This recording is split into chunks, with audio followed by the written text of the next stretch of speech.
malaking porsyento ng ating populasyon ang mga kabataan, yung mula 18 hanggang 35 kulang. Isa itong malaking puwersa sa ekonomiya, kultura at politika ng bansa.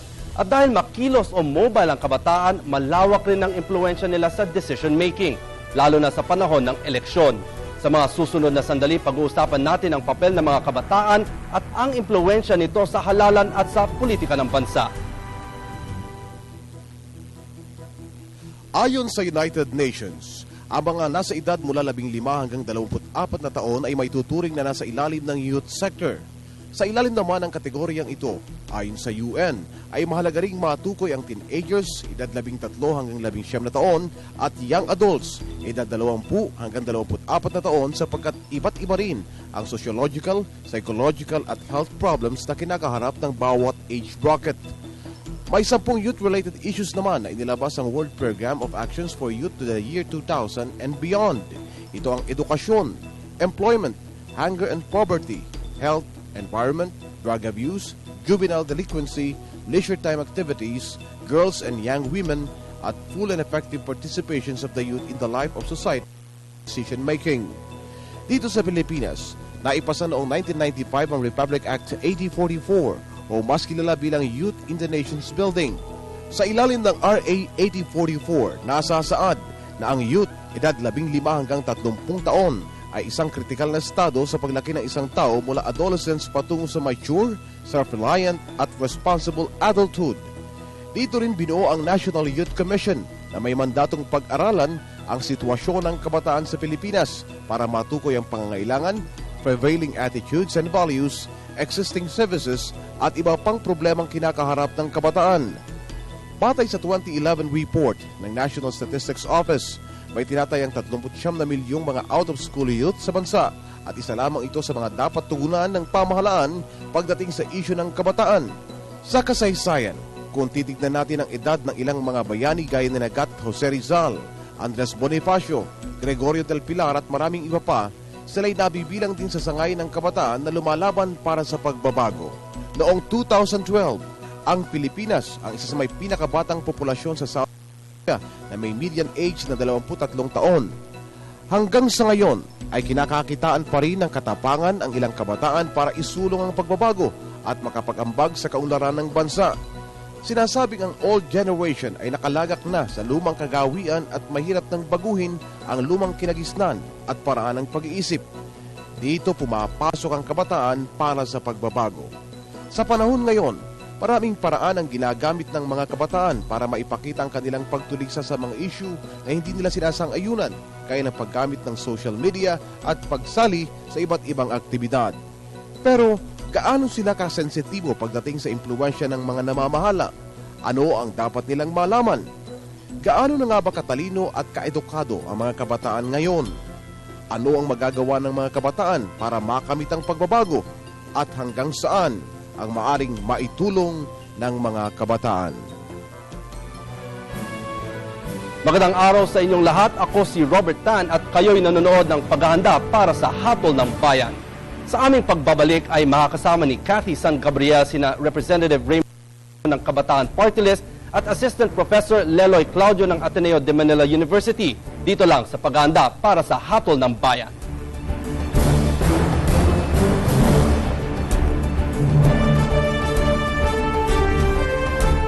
Ayon sa pag-aaral, tinitiyak na mahigit sa kalahati ng hubigit kumulang na 50 milyong botante sa darating na halalan ay nasa edad 18 hanggang 34 na taon. Ito ang tinatawag nating youth vote na siyang nililigawan ng lahat ng kandidato para sa kanilang boto.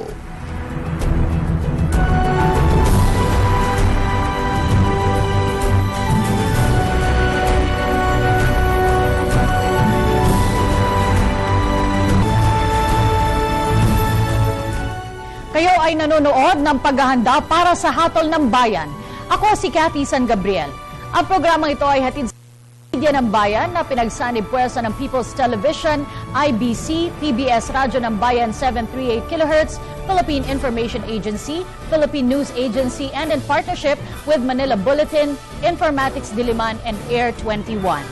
Mapapakinggan nyo rin po kami sa PBS Radyo ng Bayan 738 kHz At ngayong araw ay panauhin natin ang first and only representative of the youth in the 14th and 15th Congress of the Philippines. He is also the former national president of the National Union of Students of the Philippines. He, along with other youth and student leaders, mobilized and led thousands of youth in the historic EDSA 2 uprising. Siya po ay si Representative Raymond Palatino ng Kabataan Party List. At kasama rin po natin ang isang youth blogger. He challenged Senator Tito Sotto to a debate on the RH bill. Nako ha. He also led the youth who filed a petition to the Supreme Court to nullify some provisions of the Cybercrime Prevention Act of 2012. Isa rin po siyang assistant professor mula sa Department of Political Science ng Ateneo de Manila University. Siya po ay si Lisandro Claudio. Magandang hapon, gentlemen. Magandang hapon. Magandang hapon sa ating sa inyo.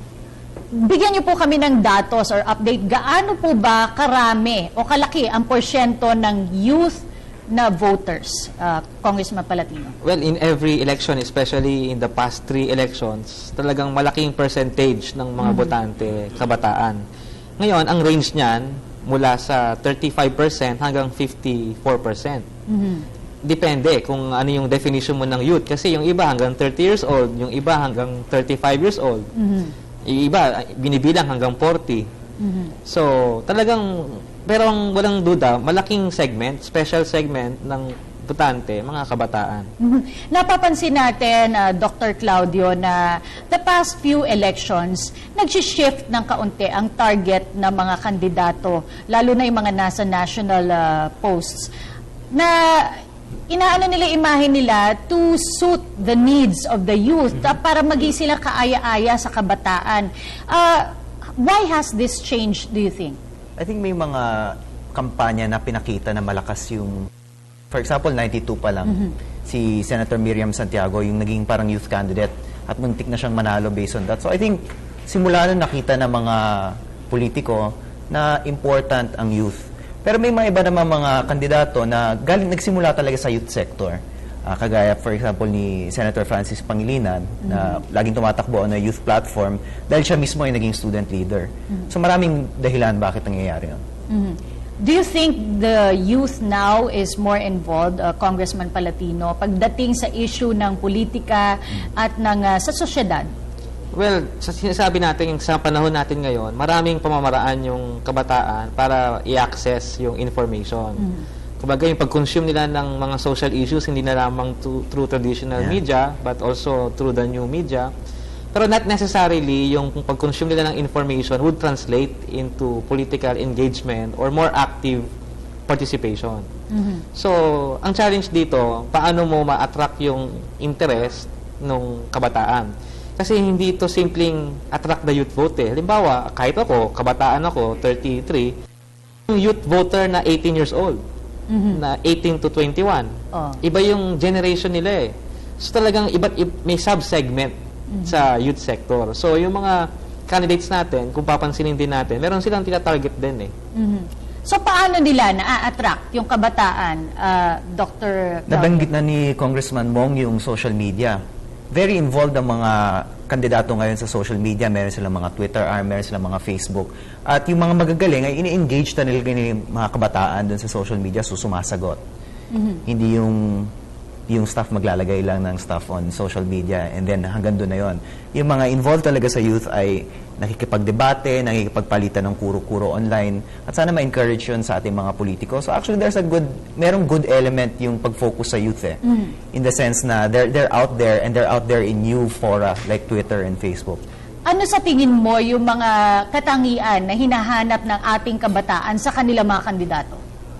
Well, mahirap lahatin, no? I think yun nga sinabi ni Congressman Mong yung mga sub-segment. Pero masasabi natin na ang hindi na iba sa the rest of the population. Ang gusto nila yung malinis, ang gusto nila yung matalino, at lalo na since ngayon ang mga youth ay nag-aaral or gusto makapag-aral, gusto nila yung mga politiko na merong education thrust. Napakaliit ng thrust ng mga ibang politiko sa education. Kaya pag nakita ng mga kabataan na ang isang politika ay sinasabi, we should invest more in education. Gusto ko makapag-aral kayo para meron kayong magandang kinabukasan.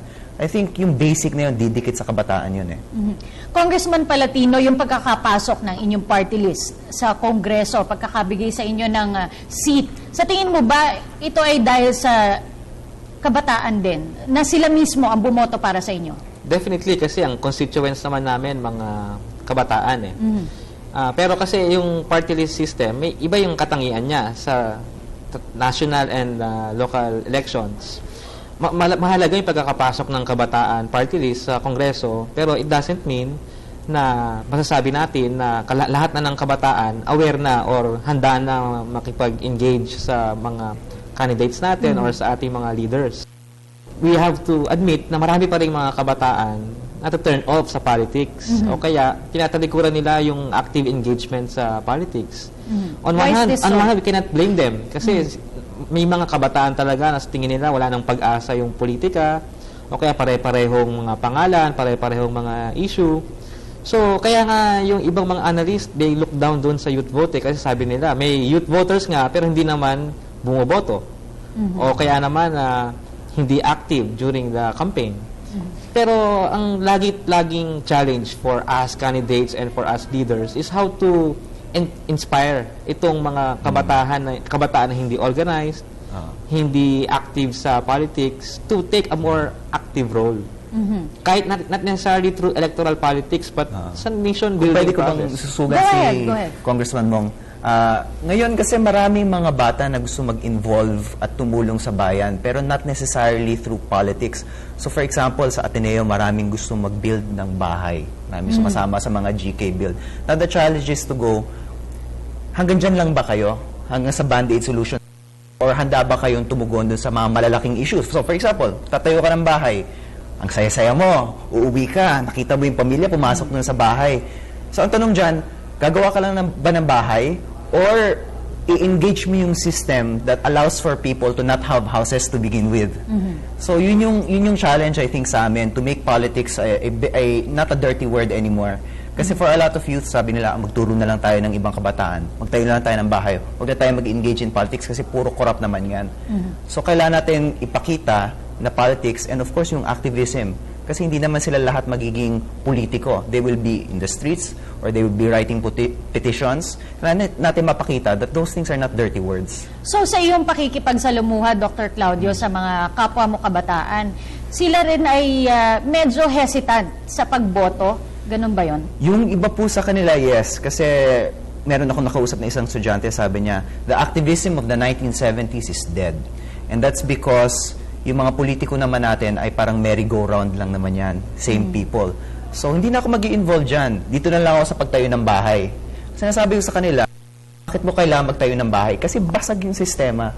So, involve yourselves more actively in a systematic engagement with the political system. Yes, go ahead. Daragdag ko rin. Kaya isang challenge din for young people. Okay, ayaw nyo dun sa mga kandidato. And then, run for public office as well. So, mahalaga na may mga kabataan na lumalahok din para mapalitan yung mga old names, di ba? On the other hand, in recent years, ang napansin ko nga, yung power of young people, hindi lang yung voting power. Sana ma-realize na mga kabataan natin yung power nila to influence public opinion. Yes. Especially yung pag-access ng information, medyo madali na para sa maraming kabataan. Sana ma-realize nila, yung maring hindi sila bumoboto, pero they can influence yung yung perception sa mga leaders, yung discourse sa campaigning, ay may influensya yung kabataan. Congressman Palatino, sa ngayon ba, sabi mo kailangan natin i-encourage na tumakbo ang mga kabataan. Sa Kongreso na lang, kayo lang ang party list na nagre-representa ng kabataan. Pero yung tumakbo dati na mga kasama ba talaga na nagre-represent ng youth? Well, may mga ibang youth party list before, pero kabataan party list yung nag-succeed. Now, sa Congress, yung composition niya, may bunga bata. May maraming mga batang members of Congress. Pero may isang pag-aaral na karamihan sa kanila, miyembro eh. Miyembro ng dynasty. Dynasty. Ang lagi kong sinasabi dyan, ano yan, application ng theory of relativity ni Einstein. Puro relatives. If you're my relative. Okay. Magbabalik pa po ang ating talakayan. Samantala, I will turn you over to Robert para dun sa mga highlights na napag-usapan namin sa segment na ito. Robert? Marami tayong dapat tandaan sa bahaging ito, Kathy. Lumalabas nga sa ating mga discussions, for effective political engagement to happen, dapat talaga magkaroon ng political education. At saan ito nagsisimula? Sa ating eskwelahan habang tayo ay nag-aaral, pagsali natin sa mga school organizations, pati na rin sa pagsali natin sa mga organizations sa ating mga community at sa mga kursong pinag-aaralan natin sa eskwelahan. At sa panahon ng halalan, dapat rin magkaroon ng voters education para maintindihan ng ating mga kabataan, boto nila ay mahalaga. May nagpadala rin ng tanong mula sa ating mga manonood mula kay Wendy ng Laguna. Paano nangangalap ang mga kinatawan ng kabataan ng impormasyon patungkol sa hinaing at pangangailangan ng youth sector? Sasagutin niya ng mga bisita natin sa pagbabalik ng paghahanda para sa Hatol ng Bayan.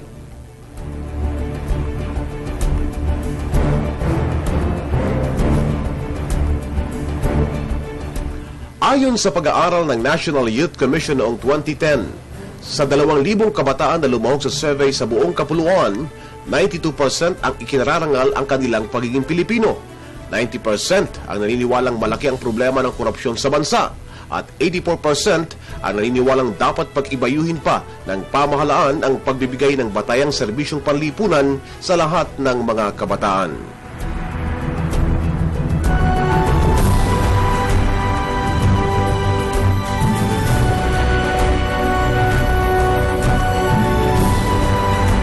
Pang isang kabataan, paano ka makakatulong bilang isang instrumento sa pagbabago ng bansa? Siguro po bilang isang kabataan, bumoto ng tama, hindi lang basta parang in-endorse siya ng isang sikat na tao or kilalang tao, dapat yun ang iboto dapat. Kung sino yun sa palagay natin makapagpabago nung kalagayan ng bansa natin, ngayon yung dapat.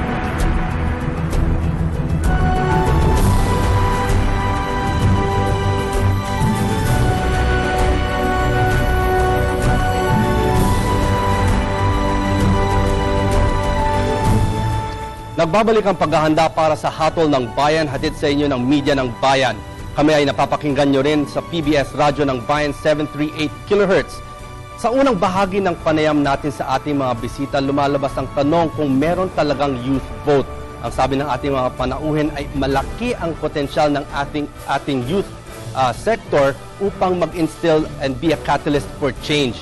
Kaya ang hamon nila sa kanila ay mag-level up na at do not settle for band-aid solutions. Ang totoong solusyon daw dito ay to engage and help change the system. Bisitahin ang aming Facebook, www.facebook.com/Hatol ng Bayan 2013 o kaya ay mag-tweet sa @Hatol2013. Puntahan natin muli si Kathy San Gabriel at ang ating mga panauhin para sa pagpapatuloy ng ating talakayan. Kathy? Salamat sa iyo, Robert. At kasama pa rin natin sina Representative Raymond Palatino at Assistant Professor Leloy Claudio. Kanina bago tayo nag-pause for a break, napag-usapan natin yung mga kinatawan ngayon, mga public servants na bata pero ito ay bahagi na ng mga political dynasties. Professor Claudio, how does the youth view these public servants? I think ngayon lumilinaw na sa kanila na kailangan i-question yung sistema na yan ng dynasty.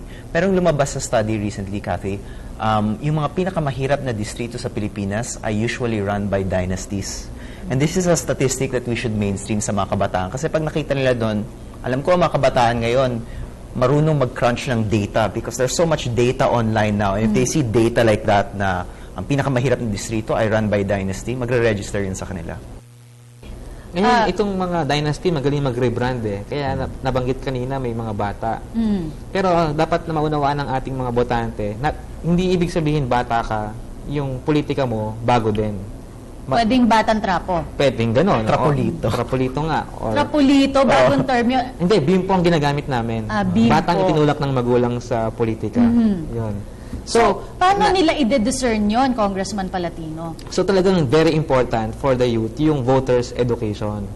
Hindi lang voters registration, mahalaga yung voters education eh. Na doon pupunta yung agenda, yung criteria, engagement sa ating mga leaders, at saka ngayon nga, yung pag-influence ng public opinion, saka yung mga issues na napag-uusapan tuwing campaign. Alam ko youth yung ating topic ngayon, pero pahapyaw lang. Sa tingin mo ba may chance talagang maalis itong mga political dynasty dahil sa Kongreso na lang na kabahagi ka, no? marami, mayorya sa inyong mga miyembro ay talagang miyembro ng political dynasty. So, paano mapapasa sa tingin mo itong batas? Sa tingin ko, hindi sapat lang na meron kang proposed bill sa Congress. May engagement, may pressure outside Congress.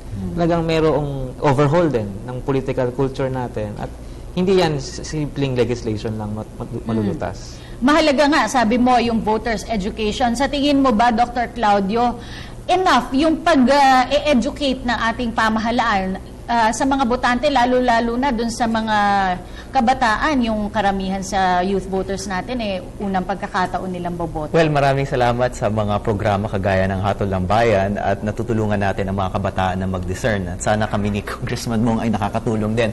Pero hindi lang naman kasi dapat gobyerno ang tinitignan natin pag tinatanong natin kung paano na-educate yung mga students. Kasi ang engagement talaga ng estudyante sa gobyerno, ay sa politika, ay primarily sa mga eskwelahan ngayon.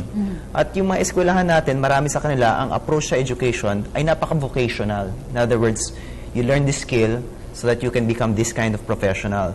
Pero kailangan natin tandaan, for example, yung liberal arts university. At through liberal arts university, tinuturuan niya yung estudyante kung paano mag-isip tungkol sa lipunan, kung paano makipagsalimuhan. Hindi siya vocational. So kung makaka-transition tayo away from yung vocational model of education to a more holistic education at kung kayang suportahan ng gobyerno ang mga eskwelahan na ganon, yun yung para sa akin holistic solution towards forming active political citizens na bata pa lang. Pero ito yung paghubog, yung pagtutulak ng eskwelahan, ng pamilya, ng sosyedad. Pero sa tingin mo, Congressman Palatino, ano yung magtutulak mismo sa kabataan mula sa kanyang kalooban, yung bukal sa kanyang kalooban na makilahok talaga sa matters patungkol sa pamamahala? Mahalagang maunawaan ng ating mga kabataan na through engagement, through participation, may concrete na mangyayari. At walang pagbabago kung hindi siya makikialam. Isang mahalaga dito, maunawaan na sa history natin, malaki yung participation ng youth sa politics. Pero hindi doon nagtatapos yung participation ng youth sa nation building process. Kumbaga, sa election and after elections, maraming pwedeng gawin yung mga kabataan. Kaya nga sa voters education, lagi kong sinasabi, hindi lang dapat ituro sa kabataan to vote, when to vote, where to vote. Mahalagang question yung why vote. No, para maunawaan nila na mahalaga yung participation nila. Dr. Claudio, why vote? Bakit nga ba dapat silang bumoto? Unang-una, reklamo tayo ng reklamo. Pero every 3 years, hindi tayo nagka-cast ng vote natin. Hindi natin sinasabi na ito yung gusto natin mangyari. So ito yung isa sa mga biggest manifestations of the fact na tayo isang democracy. Yung elections. Hindi naman natin sinasabing perfect yung democracy natin, pero at least hindi tayo kagaya ng North Korea, 'di ba, na wala talagang masabi yung mga tao o yung mga ibang authoritarian regimes. So if there's something we can be proud of, it's the fact that every 3 years, kaya nating palitan yung mga tao na nasa gobyerno at kaya natin silang panagutin through yung balota na kinakas natin dun sa PCOS machine na kamukha ni R2-D2. Nabanggit ni Dr. Claudio yung PCOS machine. Sa tingin mo ba, Congressman Palatino, ngayon na automated na yung elections, syempre yung mga kabataan, techie yan. Sa tingin mo, bahagi ito sa makakaengganyo sa kanila. And plus the fact na may perception na mahirap dayain dahil automated na. Well, hindi nag-translate sa ganoong pagbabago din ng perception. Kasi mayroong segment din ng kabataan na yung hindi pagboto, yung pagkakaroon ng walang pakialam sa eleksyon is also a form of resistance din eh. Parang para sa kanila hindi ito simpleng apathy lang eh. Kumbaga parang strategy na ay bakit ka makikialam pa, wala din namang nangyari. Kumbaga ang disappointment nila hindi lang sa simpleng lack of choices, kundi sa system itself. So ang kailangang ituro sa kanila, okay, yung system, pero sa initial, pwede bang piliin natin itong mga leaders na ito, pero let's not stop during elections. After elections, paano yung participation ng youth sa accountability, yung nation building process, o yung pag-overhaul ng mga tingin natin mga structures na mali.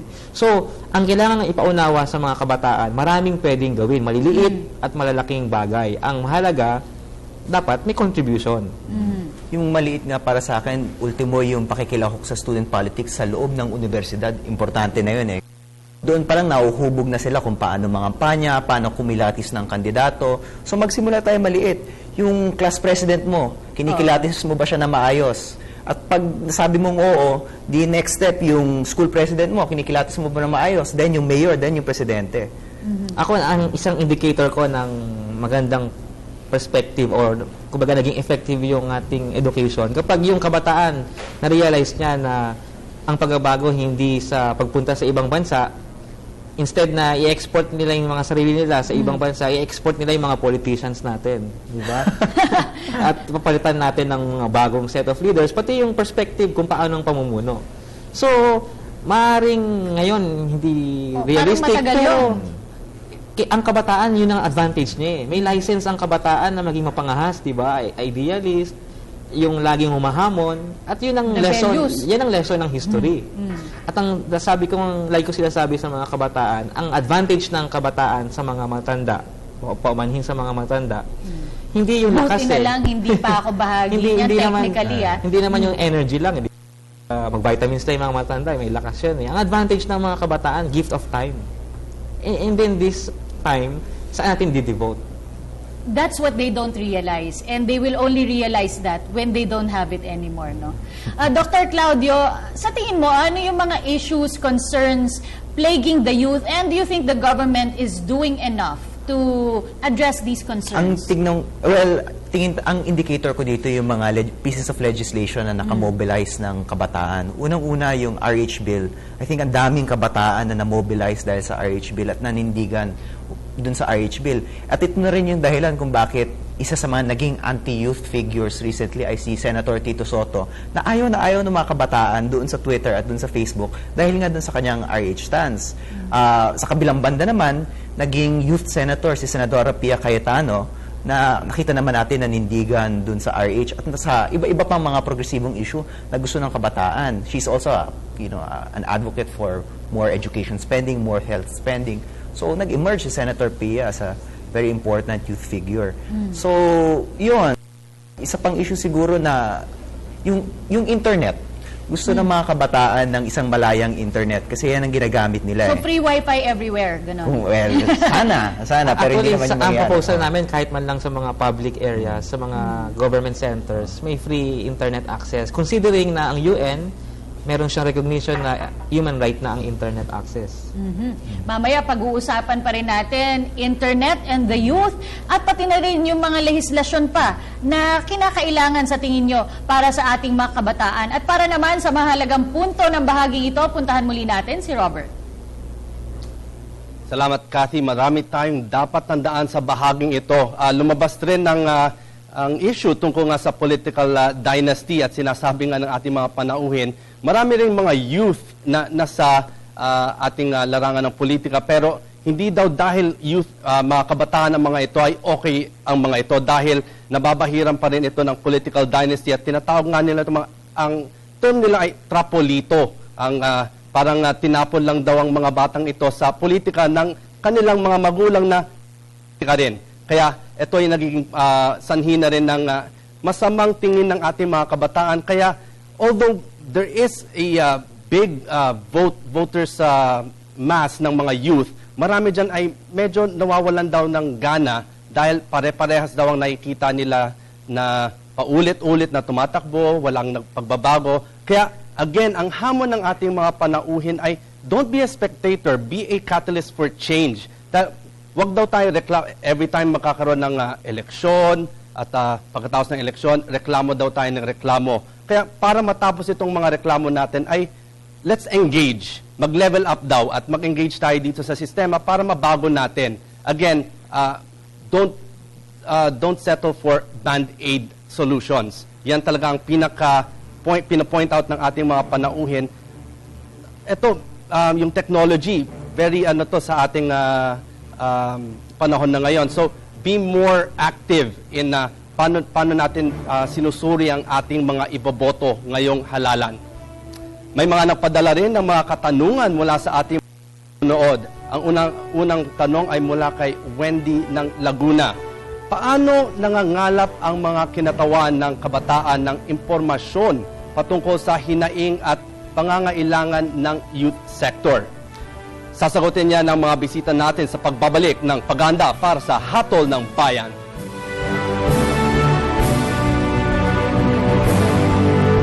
Kung titignan natin, maaring mangyari na ang ating pamahalaan ay pamunuan ng mga kabataan mula edad 18 hanggang 30 taon. Ito'y dahil na rin sa mababang age requirement ng pagkandidato sa mga sumusunod. Sangguniang Panlungsod o Sangguniang Bayan, 18 taong gulang. Mayor o Vice Mayor ng maliit na syudad o munisipyo, 23 taong gulang. Mayor, Vice Mayor o Sangguniang Panlungsod ng maunlad na syudad, 23 taong gulang. Gobernador, Vice-Gobernador o Sangguniang Panlalawigan, 23 taong gulang. Kinatawan sa Kamara, 25 taong gulang.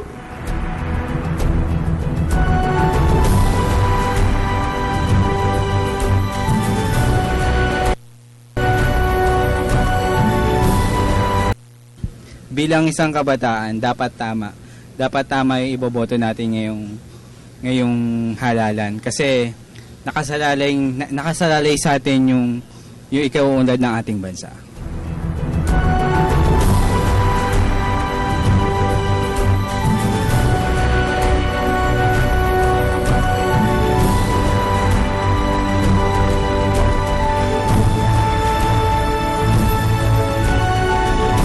Nagbabalik ang paghahanda para sa Hatol ng Bayan, hatid sa inyo ng Media ng Bayan. Kami ay napapakinggan nyo rin sa PBS Radio ng Bayan 738 kHz. Muli ako po si Cathy San Gabriel at sasagutin ang ating mga bisita ang binasang katanungan kanina si Robert.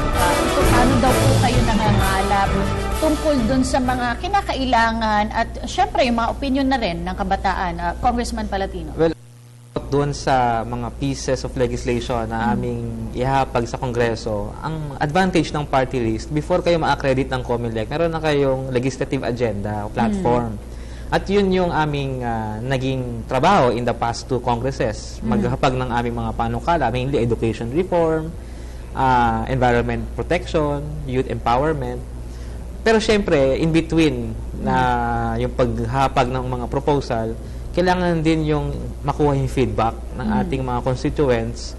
At nagpapasalamat ako doon sa mga makabagong teknolohiya na through social media, na inform tayo ng reaction ng ating mga kababayan. Pangalawa, mga assembly sa mga eskwelahan, sa mga communities.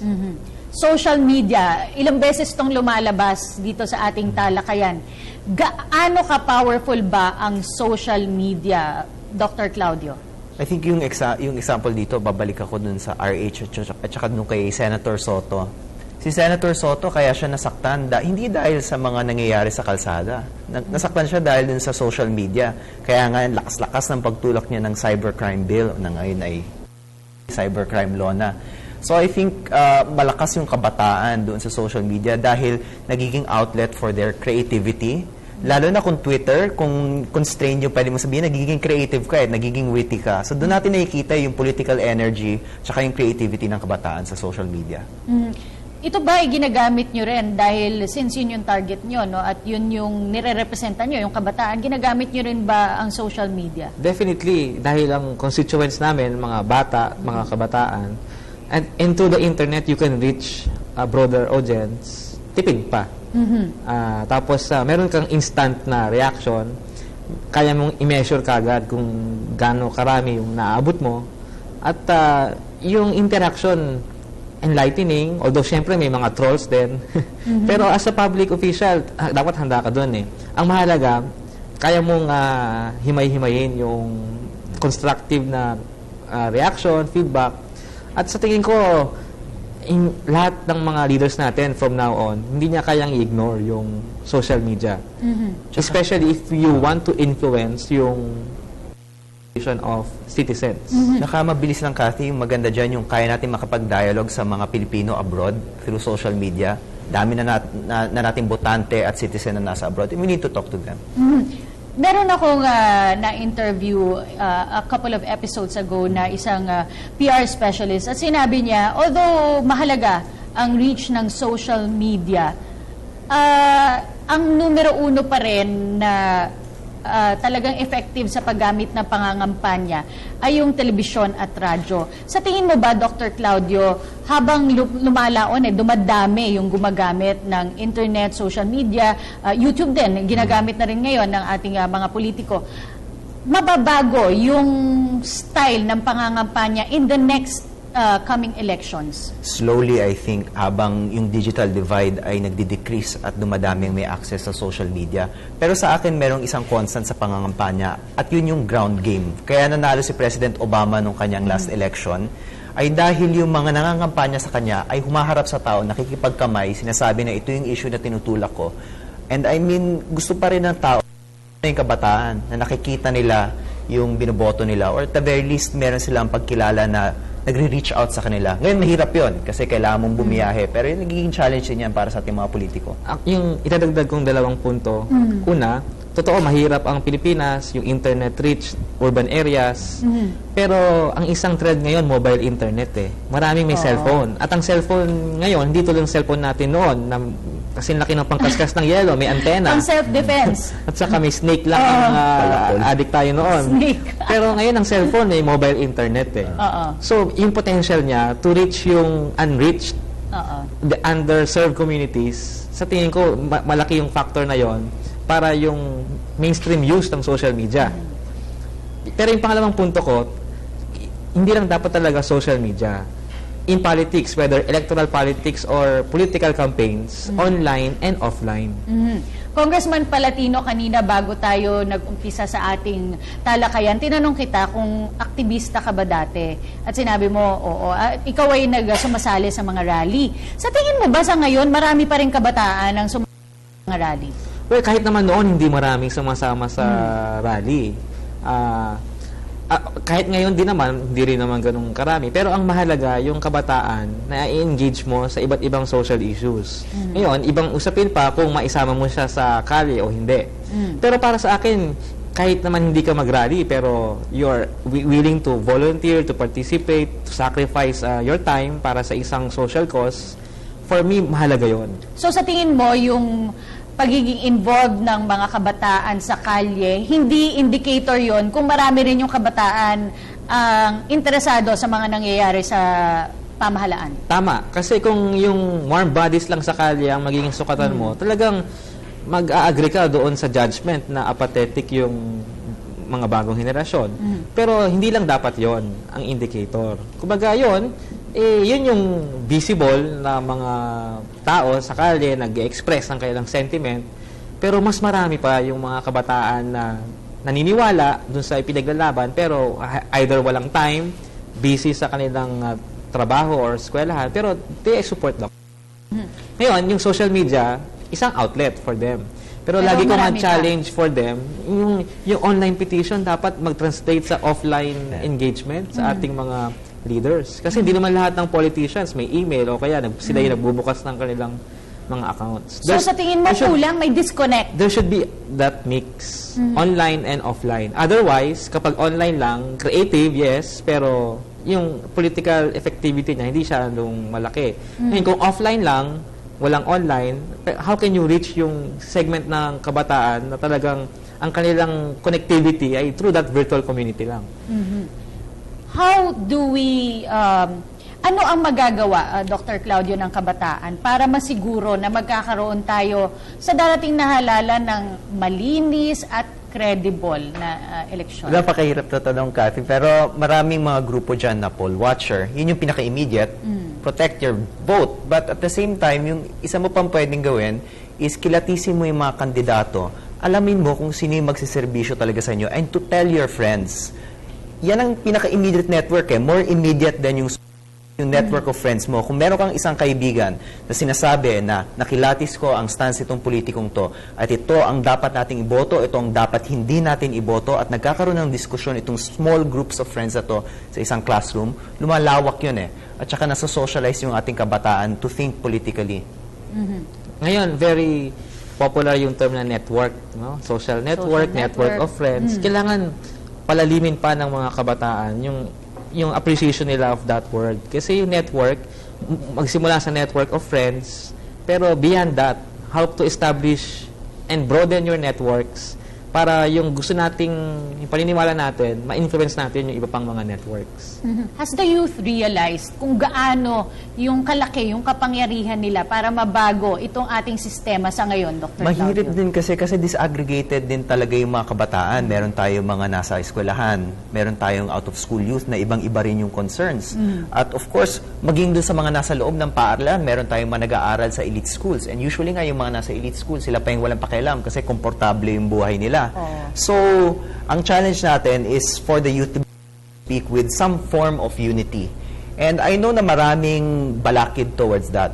Pero I think yung bare minimum is kilalanin ng mga kabataan na yung voice nila should be a voice for at the very least new politics. To say na kayang palitan yung mga matatanda na pare-pareho yung ginagawa.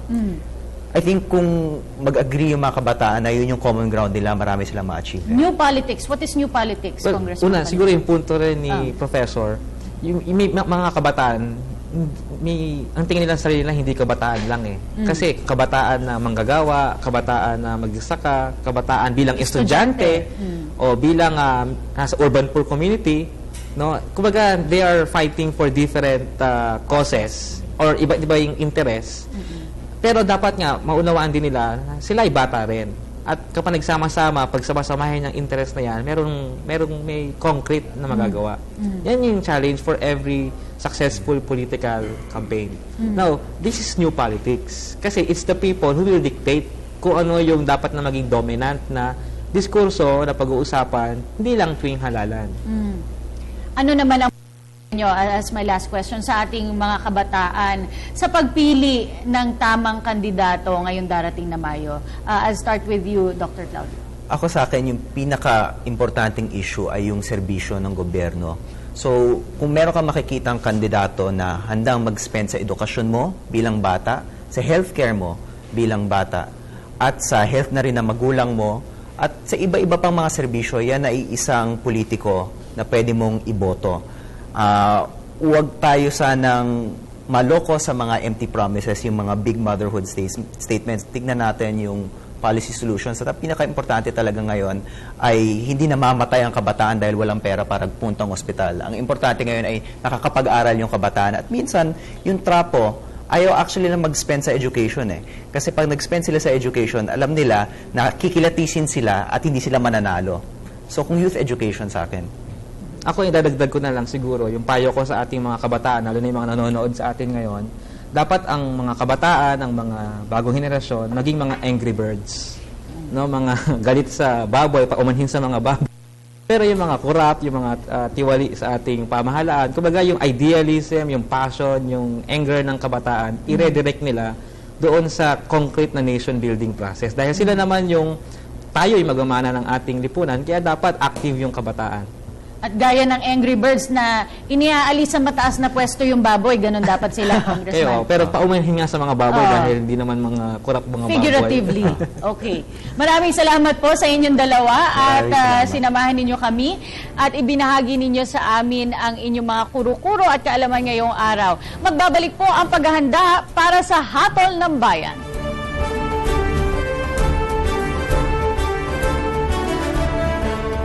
Ating sariwain namang kataga ng ating magiting na bayani. Ang kabataan, ang pag-asa ng bayan. Gat Jose Rizal, 1861 to 1896.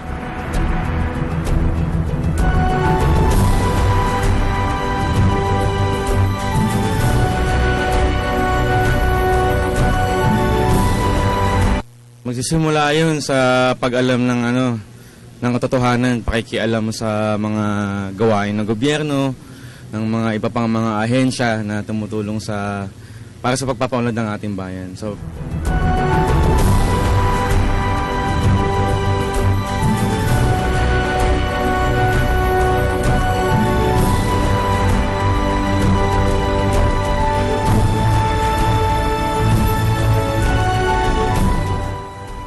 Ito, Kati, natutunan nga talaga natin na ang sektor ng mga kabataan ay malaki talaga.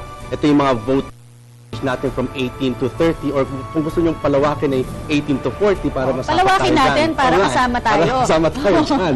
Oo. So talagang malaki ang pwede daw na maging nilang impluensya dito sa eleksyon. Talaga, ayon nga sa datos, Robert, noong 2010 elections ay 54% nung voting population ay galing sa sektor ng kabataan. And I think the politicians now are slowly realizing the potential of the youth vote.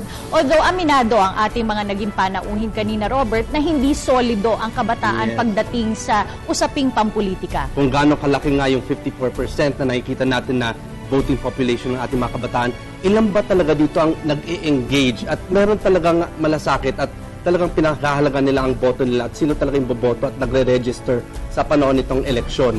Kasi ayon din sa kanila, meron ding culture of apathy na nangingibabaw yung pagkakaroon ng walang pakialam dito sa ating mga kabataan, culture of apathy na kailangang mabago at siguro it also comes with yung pagiging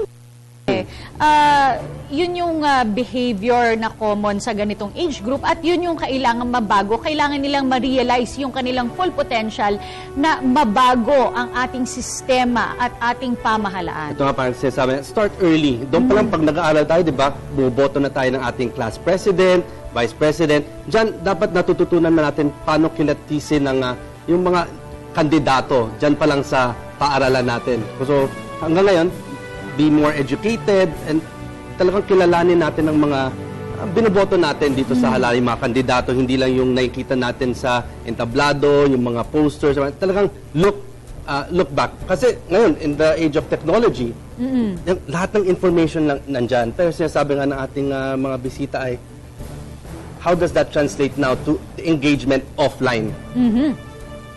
At hindi natin dapat maliitin ang sektor ng kabataan, mura man ang kanilang kaisipan, na sa kanila ang susi ng maayos at maunlad na kinabukasan ng bansa. Siyempre, para maging matanggumpay ito, dapat ay magkaroon sila ng tamang kamalayan at mabuting adhikain para din sa kamalayan. Ako si Robert Tan.